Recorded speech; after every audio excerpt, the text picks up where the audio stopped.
How do we convert the principles we've been discussing and this new knowledge about cultural awareness into practical action within our multicultural teams?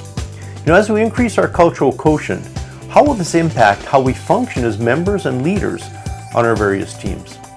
In this episode, we'll discover that one of the main aspects that will influence is our communication content and our style, which includes not just our words, but also our nonverbal communication. Welcome to another of Dr. Phil's Leadership Matters podcast.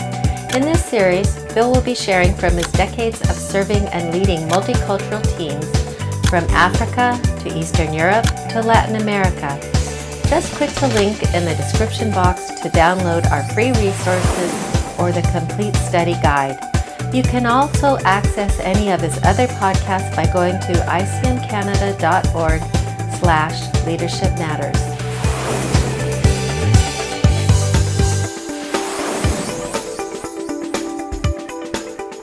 In the last few episodes, we've been looking at three key ways we can increase our cultural intelligence. So far, we have discussed increasing our basic knowledge as well as our cultural awareness. Now we want to begin to discuss the behavioral skills that result from this new knowledge and how to put these into practice within our own multicultural teams. Though a bit beyond the scope of this study, one of the best ways we can learn to be effective in our teams is to learn the basic social skills, or EQ. By this very nature, teams are about learning how to deal with people, aren't they? As we have learned, many of these skills are actually culturally defined. So as we work on teams comprised of various cultures, a new set of skills will need to be learned. This often requires unlearning behaviors from our own culture. Using some of our materials or others' material, take steps to increase your own emotional intelligence. Some of those new skills will likely be interpersonal skills, relational building skills, decision-making and negotiating skills. But they will also include more specific skills such as leadership and teamwork. Cultural intelligence requires adapting, and so we need to learn a new set of behaviors. Much like an athlete learning a new sport requires a new routine in order to build new muscle memory. These will vary from culture to culture and person to person. But each of us will be constantly adapting as we increase our own personal cultural awareness. So let me maybe again put on my Captain Obvious hat and say that experience in foreign cultures or being around many cultures does not necessarily mean someone will develop a high cultural intelligence. It takes intentionality. Without change, most of us will remain rather ethnocentric, regardless of how many airline points we may have accumulated or countries that we've checked off of a bucket list. Actually, just being in other cultures can amplify our own deeply held cultural beliefs, which can make us rather obnoxious to those around us. We have likely all traveled with someone who's complained most of the time as to how different and inferior everything in the country they were visiting was. Having led a few short-term missions teams, I can identify. Hearing this complaining, I've often wondered, why didn't you just stay home? It might also be worth mentioning that success in one context does not necessarily mean success in another context. Effectiveness may depend upon the relative distance between one's own culture to the culture of the person or the place that you're visiting. It's not so much about geographic distance, but rather the further the cultural distance is really the greater challenge. One of the most fundamental areas we need to grow in is how we communicate. This is foundational for many of the other skills we need are based on this.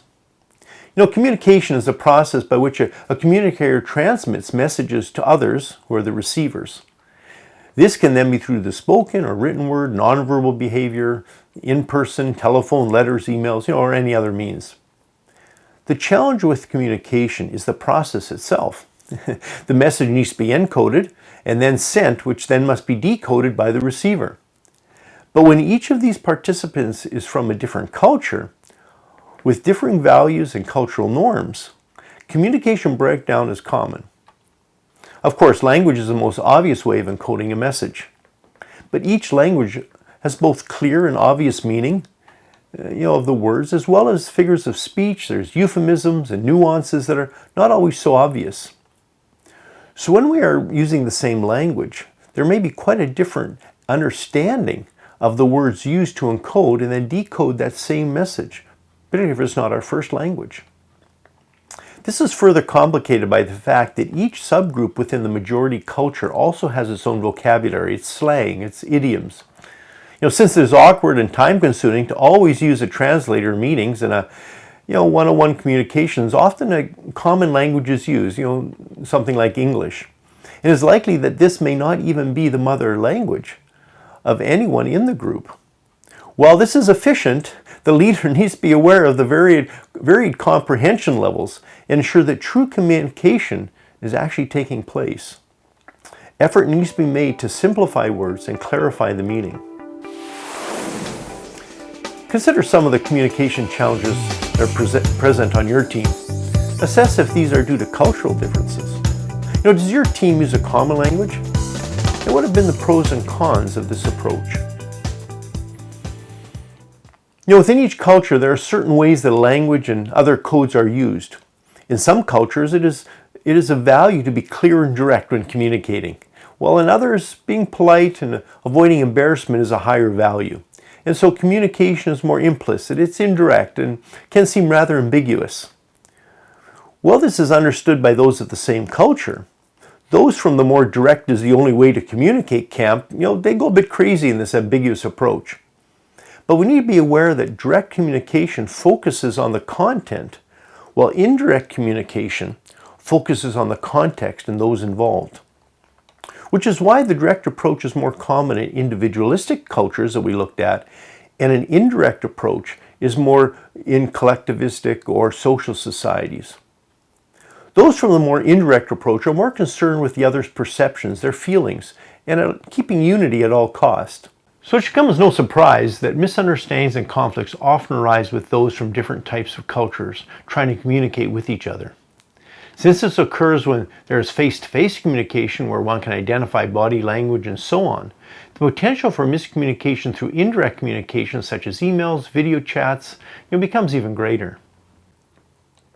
As I mentioned at an earlier time, different cultures also have different levels of volume when they communicate, as well as the information they communicate, the amount of it.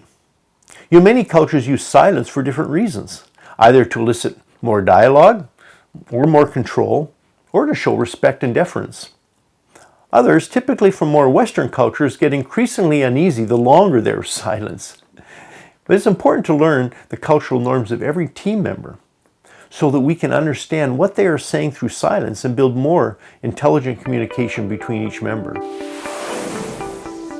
Does the culture in your team operate, does it use direct or indirect communication? How does this affect your team, do you think? You can view or listen to any of Phil's other podcast series by going to icmcanada.org/leadershipmatters. These include Mentoring Intelligence, Finishing Our Race, the Fivefold Ministry, as well as a variety of other leadership series he has taught over the years.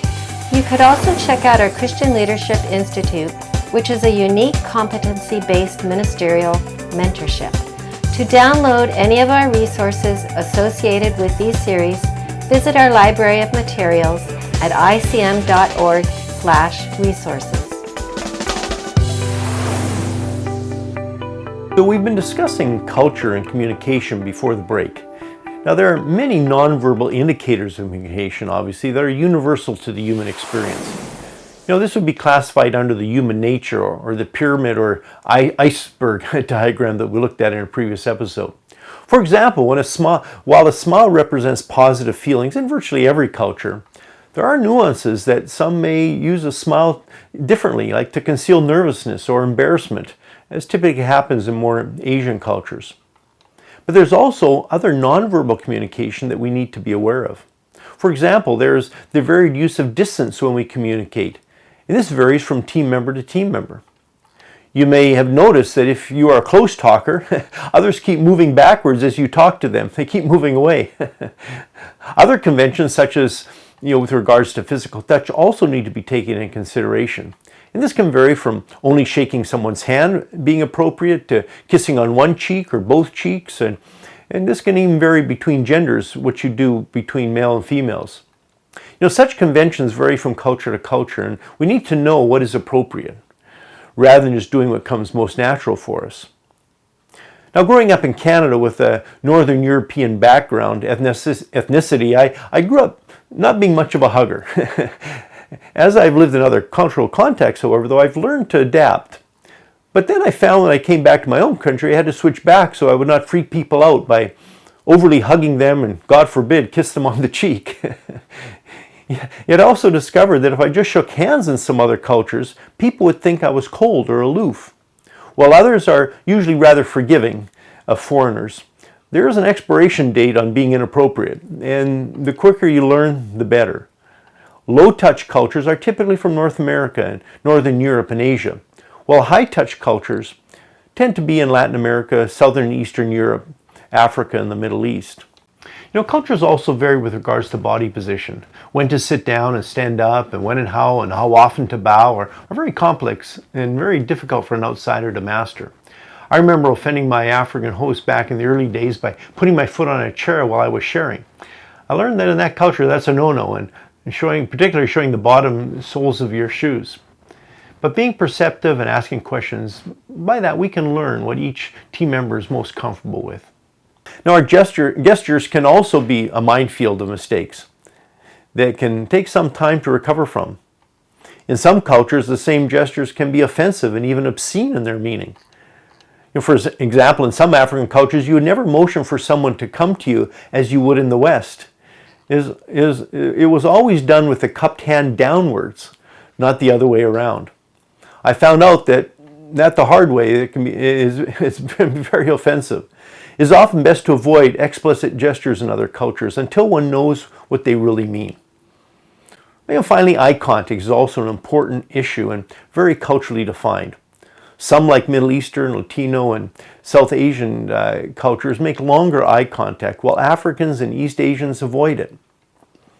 This is further complicated by the differences between those of different gender, different ages, and different social status within a culture.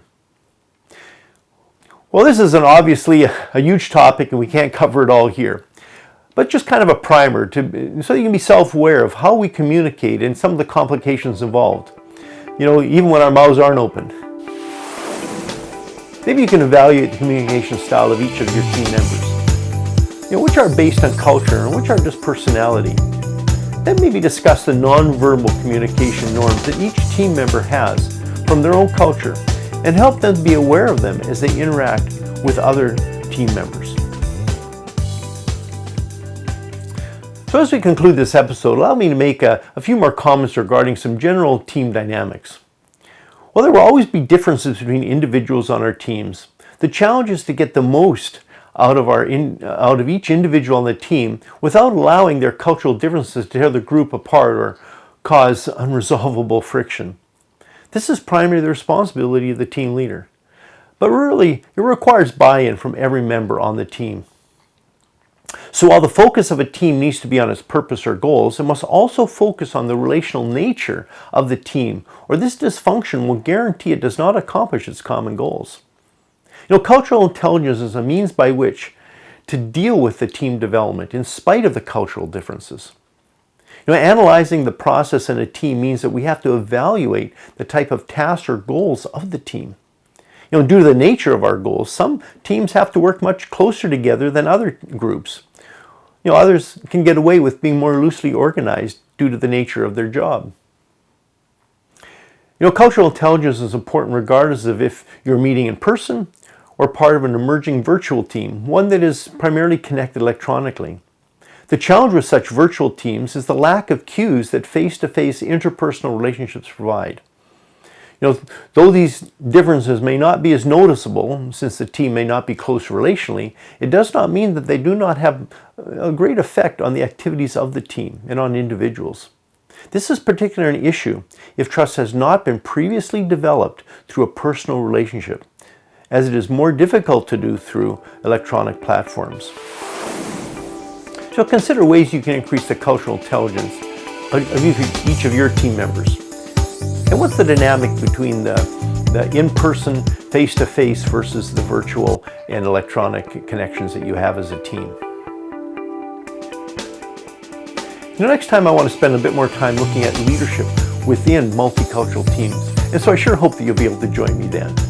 Thank you for listening to Leadership Matters and subscribing and sharing us. If you would like to have your own copy of this study, just click on the link in the description box. For any of our other leadership resources, check out our website, www.icmcanada.org/resources.